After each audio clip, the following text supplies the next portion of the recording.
আসসালামু আলাইকুম। হায়তুল সাহাবা রাদিয়াল্লাহু আনহুম তৃতীয় খণ্ড হইতে পড়া হইতেছে। বিশ্বনাথ একতা সম্পর্কে হযরত ইবনে ওমর রাদিয়াল্লাহু উক্তি। খালেদ ইবনে উসামায় রহমতুল্লাহ বলেন, লোকেরা হযরত ইবনে ওমর রাদিয়াল্লাহুকে বলিল, কতই না ভালো হইতো যদি আপনি লোকদের খেলাফতের বিষয়টি গ্রহণ করিয়া লইতেন, কেননা সমস্ত লোক আপনার খলিফা হওয়ার উপর সন্তুষ্ট রহিয়াছে। হযরত ইবনে ওমর রাদিয়াল্লাহু তাআলা আনহু বলিলেন, আচ্ছা, যদি পূর্ব প্রান্তের কোনো এক ব্যক্তি আমার খেলাফতের বিরোধিতা করে তবে কি হইবে? লোকেরা বলিল, যদি এক ব্যক্তি বিরোধিতা করে তবে তাকে কতল করিয়া দেওয়া হইবে। আর উম্মতের মধ্যে শান্তি শৃঙ্খলা রক্ষাতে এক ব্যক্তিকে কতল করিয়া দেওয়া তেমন বড় কিছু নয়। হযরত ইবনে ওমর রাদিয়াল্লাহু আনহু বলিলেন, আমি তো উহাই পছন্দ করি না যে হযরত মুহাম্মদ সাল্লাল্লাহু আলাইহি সাল্লাম উম্মত বসার ডাট ধরে আর আমি সেই বসার ফলা ধরি, অতঃপর আমি একজন মুসলমানকে হত্যা করা হয় এবং উহার বিনিময়ে আমি দুনিয়া উহার মধ্যে যা আছে সব কিছু পাইয়া যাই। কাতান রহমতুল্লাহ বলেন, এক ব্যক্তি হযরত ইবনে ওমর রাদিয়াল্লাহু আনহুর নিকট আসিয়া বলিল, হযরত মুহাম্মদ সাল্লাল্লাহু আলাইহি সাল্লামের উম্মতের জন্য আপনার অপেক্ষা খারাপ লোক আর নাই। তিনি বলিলেন, কেন? আল্লাহর কসম, আমি তো না তাদের রক্ত বইয়াছি, না তাদের জামাতকে বিচ্ছিন্ন করিয়াছি, আর না তাদের জামাত হইতে বিচ্ছিন্ন হইয়াছে।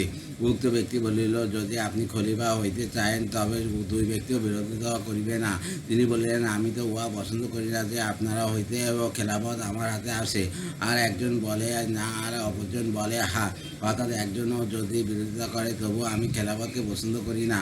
কাসেম ইবনে আব্দুর রহমান রহমতুল্লাহ বলেন, লোকেরা প্রথমে ফিতনা অর্থাৎ হযরত আলী রাদিয়াল্লাহু আনহু ও হযরত মুয়াবিয়া রাদিয়াল্লাহু আনহু সংঘটিত যুদ্ধের সময় হযরত ইবনে ওমর রাদিয়াল্লাহু আনহুকে বলিল, আপনি বাইরে আসিয়া যুদ্ধে অংশগ্রহণ করেন না কেন? তিনি বলিলেন, আমি সেই সময় যুদ্ধ করিয়াছি যখন হাজরে আসওয়াদ ও বাইতুল্লাহ দরজার মাঝখানে মূর্তি রাখা ছিল। অবশেষে আল্লাহ তাআলা আরবের জমিন হইতে মূর্তি বাহির করিয়া দিয়াছেন।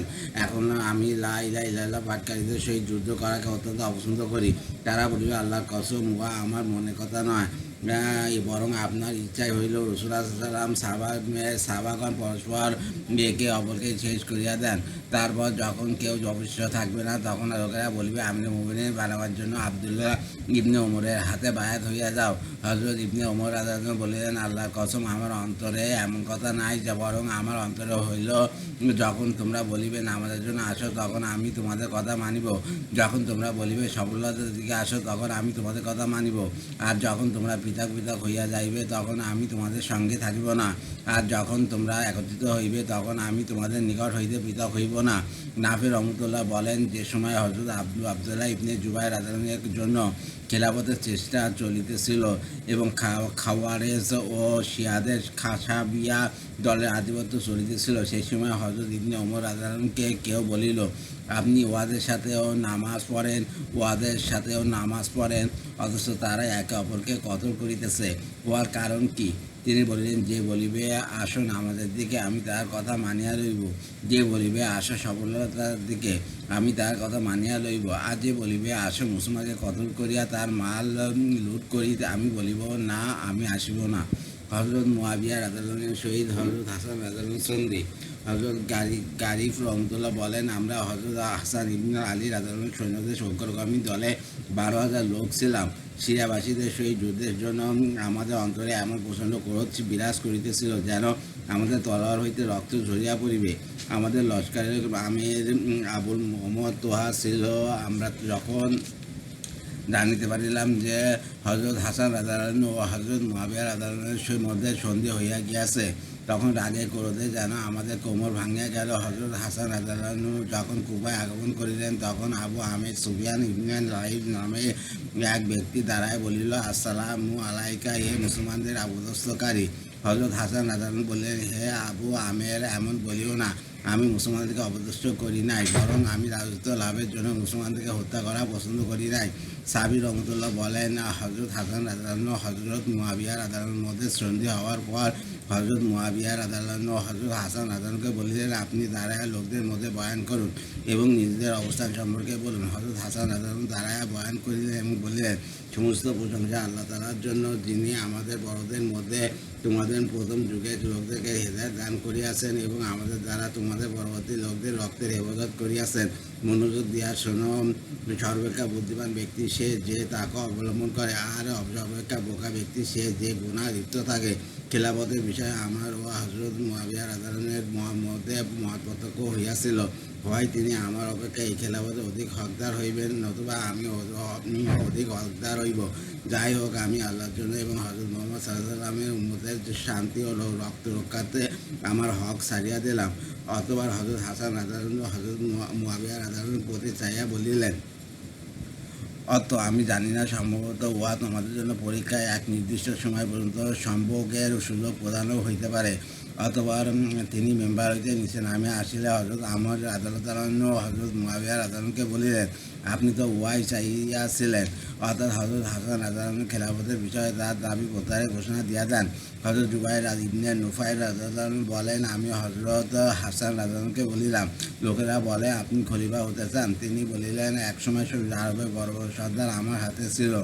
আমি যাদের বিরুদ্ধে যুদ্ধ করিতাম তারাও যুদ্ধ করিত, আমি যাদের সহিত সন্ধি করিতাম তারাও সন্ধি করিত। এত সত্ত্বেও আমি খেলাফতের দাবি এই জন্য ছাড়িয়া দিয়েছি যাহাতে আল্লাহ তাআলা সন্তুষ্ট হন এবং হযরত মুহাম্মদ সাল্লাল্লাহু আলাইহি ওয়াসাল্লামের উম্মতের রক্তের হেফাজত হইয়া যায়। এখন কি আমি আরবের এই সমস্ত পাঠকদের অর্থাৎ দুর্বল লোকদের দ্বারা খেলাফত ছিনিয়া লওয়ার ইচ্ছা পোষণ করতে পারি? অর্থাৎ যখন শক্তিশালী লোকজন আমার সঙ্গে ছিল তখন খেলাফতের দাবি ছাড়িয়া দিয়াছি, আর এখন আমার সহিত যারা রইয়াছে তারা অত্যন্ত দুর্বল। এই দুর্বল লোকদেরকে লইয়া খেলাফত অর্জনের ইচ্ছা কীভাবে করিতে পারি? হযরত আইমান আসাদী রাদিয়াল্লাহু যুদ্ধ হইতে বিরত থাকা। আমের সাবি রহমতুল্লাহ বলেন, মারওয়ান যখন যা হোক ইবনে কায়সারের সহিত যুদ্ধ করিল, তখন মারওয়ান হযরত আইমান ইবনে খুরাইম আসাদী রাদিয়াল্লাহুকে লোক পাঠাইয়া রাখিল এবং বলিল, আমরা চাই যে আপনি আমাদের পক্ষে যুদ্ধ করেন।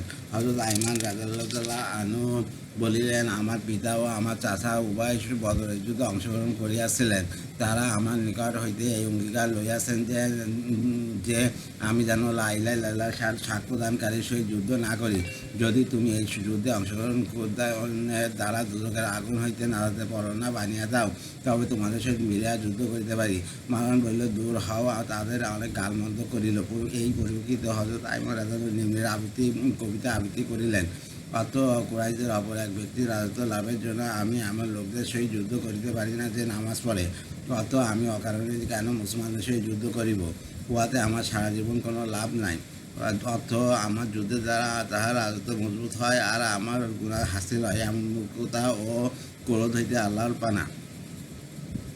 হযরত হাকিম ইবনে আমর রাদিয়াল্লাহু জবাব। ইবনে হাকাম ইবনে আমর গিফারী রহমতুল্লাহ বলেন, আমার দাদা আমার নিকট বর্ণনা করিয়াছেন যে আমি হযরত হাকাম ইবনে আমর রাদিয়াল্লাহুর নিকট বসিয়াছিলাম। এমন সময় তার নিকট হযরত আলী ইবনে আবি তালিব রাদিয়াল্লাহু প্রেরিত এক ব্যক্তি আসিয়া বলিল, এই খেলাফতের বিষয়ে আমাদের শিখকে সাহায্য করার ও আপনি অধিক হক রাখেন। হযরত হাকিম রাদিয়াল্লাহু বলিলেন, আমি আমার বিশেষ বন্ধু আপনার চাচাতো ভাই রাসূলুল্লাহ সাল্লাল্লাহু আলাইহি ওয়াসাল্লামকে বলিতে শুনিয়াছি, যখন পরিস্থিতি এইরূপ হইয়া যায় তখন খেলাফত লইয়া মুসলমান পরস্পর লড়াই ঝগড়া আরম্ভ করে, তখন কাঠের তলোয়ার বানিয়া লও, অর্থাৎ লড়াইয়ে অংশগ্রহণ করিও না। অতএব আমি তো কাঠের তলোয়ার বানিয়া লইয়াছি। আল্লাহ হাফেজ।